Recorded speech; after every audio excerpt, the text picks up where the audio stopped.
આપ સર્વેને જય શ્રી કૃષ્ણ।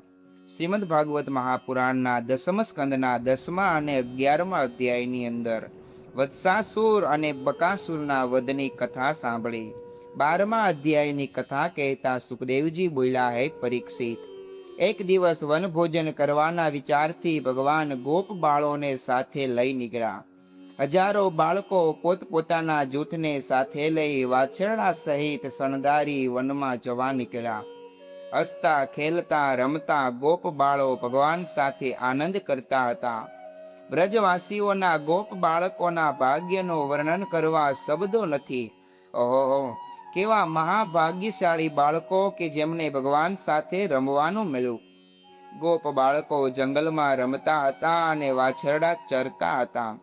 ત્યાં અઘાસુર નામનો દૈત્ય આવ્યો। બકાસુર અને પૂતનાનો ભાઈ અઘાસુર ભગવાનને જોઈને એને વિચાર કર્યો કે આણે મારા ભાઈ અને બહેનનો નાશ કર્યો છે, તેથી હું કૃષ્ણનો અને ગોપ બાળકો તથા વાછરડાઓનો નાશ કરીશ। અઘાસુરે અજગરનું મોટું રૂપ લીધું। અજગર 1 યોજન લાંબો મોટા પર્વત જેવો હતો।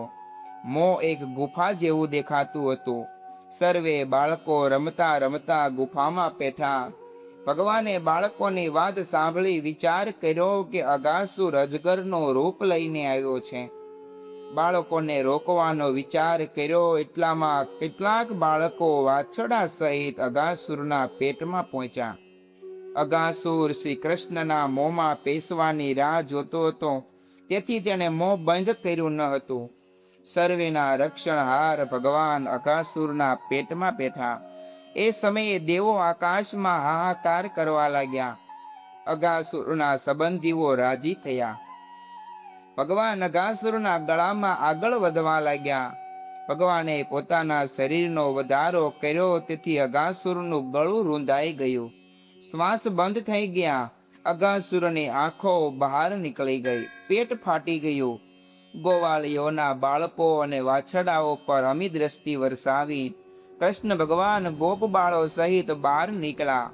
ભગવાનને બહાર નીકળેલા જોઈ દેવોએ પ્રસન્ન થઈ પુષ્પ વરસાવ્યા। અપ્સરાઓએ નૃત્ય કર્યા, ગંધર્વો ગાવા લાગ્યા। બ્રહ્માજી પણ ભગવાનનો મહિમા જોઈ વિસ્મય પામ્યા। વૃંદાવનમાં એ અજગરનો ચામડો ઘણા કાળ સુધી બાળકોની રમવાની ગુફારૂપ થઈ ગયું। ભગવાનની એ વખતે ઉંમર માત્ર 5 વર્ષની હતી।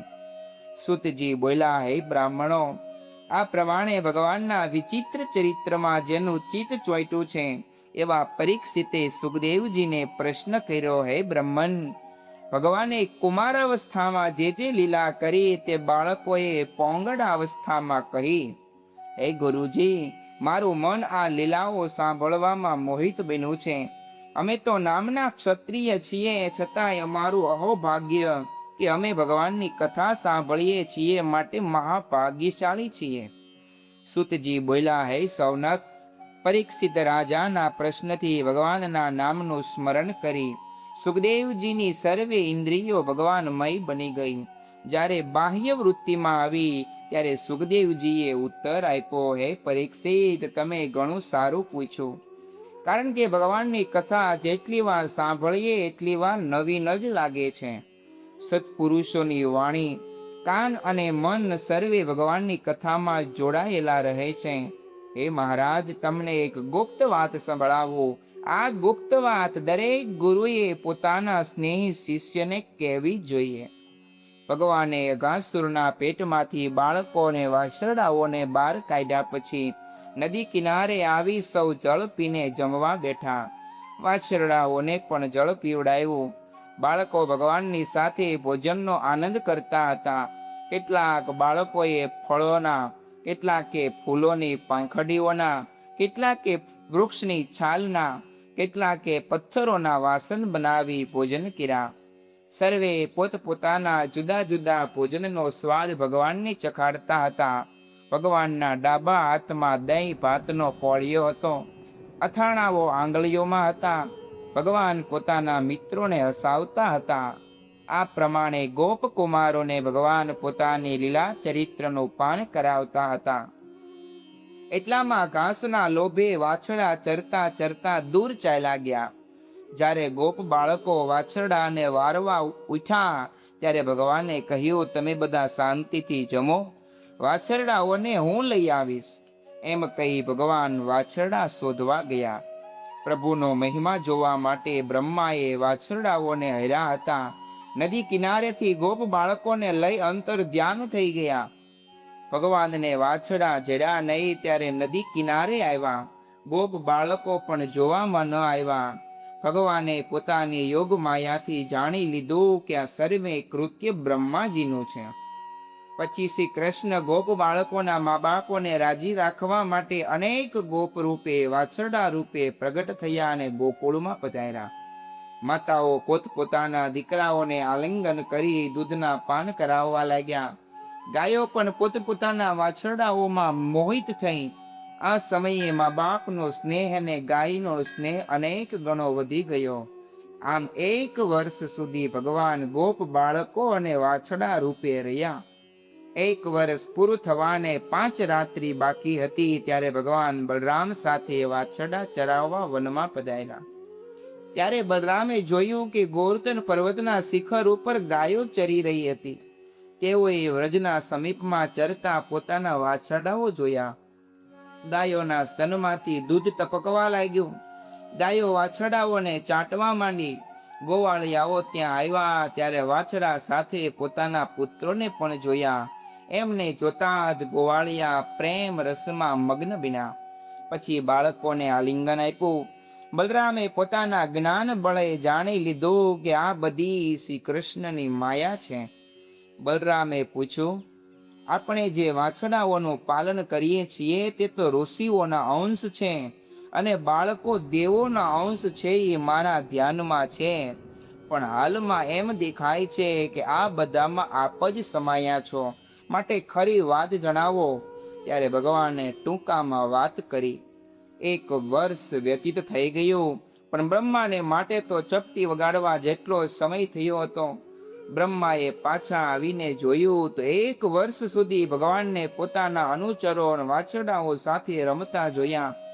બ્રહ્માજી તર્ક કરવા લાગ્યા કે ગોકુળમાં જેટલા બાળકો વાછરડાઓ હતા એ મારી માયારૂપ શયનમાં સૂઈ ગયેલા છે. હજુ તો કોઈ ઉઠ્યા નથી, તો આ નવા બાળકો વાછરડાઓ ક્યાંથી આવ્યા? ઓહો, હું જેટલા વાછરડા ગોપ બાળકો લઈ ગયો હતો એટલા અને એવા જ ગોપ અને વાછરડાઓ અહીંયા છે. બ્રહ્માએ બીજું પણ એક આશ્ચર્ય જોયું કે વાછરડા અને ગોપ બાળકોમાં એક મૂર્તિ વાળા શ્રી કૃષ્ણનું સ્વરૂપ બતાતું હતું.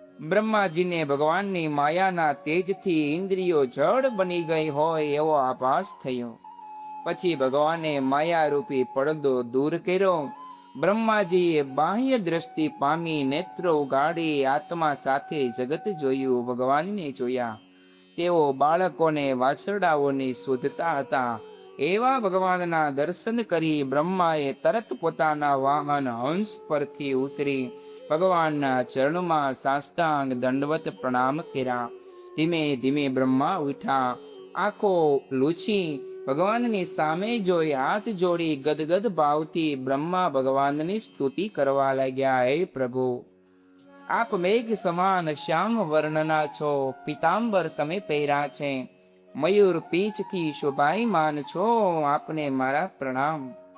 હે પ્રભુ, ભક્તોની ઈચ્છા અનુસાર સ્વરૂપ ધારણ કરનારી આપની મૂર્તિ શુદ્ધ સત્વમય છે, જેનો મહિમા હું અને કોઈ પણ જાણવા સમર્થ નથી. હે અજીત, કલ્યાણના પ્રવાહને પ્રગટ કરનારી આપની ભક્તિને છોડીને જે બ્રહ્મજ્ઞાનની પ્રાપ્તિ માટે ક્લેશ કરે છે એવાને કાંઈ મળતું નથી. આપ માયાવીઓને પણ મોહિત કરનારા છો. મારા પર દયા કરી. હું તો અજન્મા જગત કરતા છું. હું તો પ્રલય કાળે આપની નાભીમાંથી ઉત્પન્ન થયો છું. આ રીતે હું તો આપનો પુત્ર છું. આપે જ મારા પર દિવ્ય દ્રષ્ટિ કરવી જોઈએ. હે માયાપતિ, જ્યારે ભૂમિ પર પાપનો ભાર વધી જાય ત્યારે આપ ધર્મના રક્ષણ માટે ભક્તોના મનોરથ પૂરા કરવા અવતાર ધારણ કરો છો. આપ જ આત્મા છો. અજ્ઞાની પુરુષો આપને બહાર શોધે છે, પરંતુ આપ તો ભક્તોના હૃદયમાં વસ્યા છો. વ્રજની ગાયો ગોપીઓ પણ કેવી ભાગ્યશાળી છે પ્રભુ. રાગ દ્વેષ વગેરે અને ઘર જેલ રૂપ લાગે છે. મોહ પગની બેડી છે. આપની સાચી ભક્તિ ન થાય ત્યાં સુધી જેલનું બંધન રહે છે. સુખદેવજી બોલ્યા, હે પરીક્ષિત, ભગવાનની આ પ્રમાણે સ્તુતિ કરી બ્રહ્માએ 3 પ્રદક્ષિણા કરી ભગવાનના ચરણમાં નમસ્કાર કરી બ્રહ્મલોક પધાર્યા. પરીક્ષિત બોલ્યા, હે બ્રહ્મન, વ્રજવાસીઓને શ્રી કૃષ્ણમાં પુત્ર પ્રેમ પોતાના પુત્રો કરતાંય વધારે શા માટે થયેલો?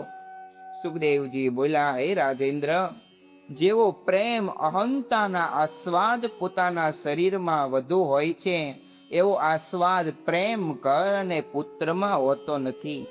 આત્માના અધ્યયથી આપણને આપણા શરીર ઉપર પ્રેમ વધારે હોય છે. ભગવાન આત્મા રૂપે આપણા દેહમાં બિરાજે છે.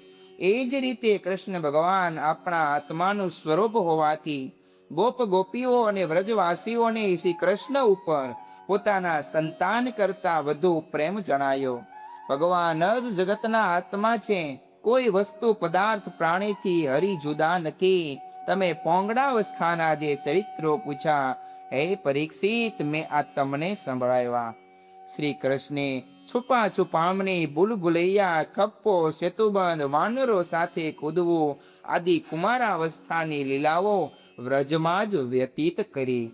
આ પ્રમાણે પરીક્ષિત મહારાજે સુખદેવજી મહારાજને દસમ સ્કંદના 12મા 13મા અને 14મા અધ્યાયની કથા સંભળાવી. આગળ ધ્મેનુકાસુર અને તાડન વનમાં પ્રવેશ એ કથા 15મા અધ્યાયમાં સંભળાવે છે.